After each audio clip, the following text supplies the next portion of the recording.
त्रिवेणी संगमी नाना तीर्थभ्रमी, चित्त नाही नामी तरी ते व्यर्थ। नामासी विनमुखतो नर पापिया, हरिविन धाव्या न पवे कोणी। पुराण प्रसिद्ध बोलिले वाल्मिक, नामे तिन्ही लोक उद्धरती। ज्ञानदेव म्हणे नाम जपा हरीचे, परंपरा त्याचे कुडे शुद्ध।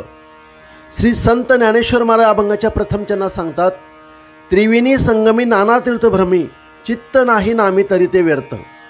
त्रिवेणी संगम किंवा अशा प्रकारच्या अनेक तीर्थाचे भ्रमण केले, परंतु नामस्मरणामध्ये चित्त रमत नसेल तर ते सर्व व्यर्थ आहे। श्री ज्ञानेश्वर महाराज अभंगाच्या दुसऱ्या चरणात सांगतात, नामासी विनमुखत नर पापिया, हरिविन धाव्या न पवे कोणी। ज्याच्या मुखात भगवंताचे नाम येत नाही असा मनुष्य पापी आहे असे समजावे। संकटकाळी त्याच्या हाकेला धावून येणारा कोण आहे? श्री हरीशिवाय कोणीही नाही। श्री ज्ञानेश्वर महाराज अभंगाच्या तिसऱ्या चरणात सांगतात, पुराण प्रसिद्ध बोलिले वाल्मिक, नामे तिन्ही लोकी उद्धरती।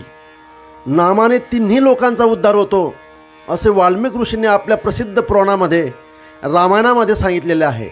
संत ज्ञानेश्वर महाराज अभंगाच्या चौथ्या चरणात सांगतात, ज्ञानदेव म्हणे नाम जपा हरीचे, परंपरा त्याचे कुडे शुद्ध। श्री ज्ञानेश्वर महाराज म्हणतात की, मानवांनो, श्री हरीच्या नामाचा जप करा। जो जप करतो त्याचे परंपरेने सर्व कुड शुद्ध होते।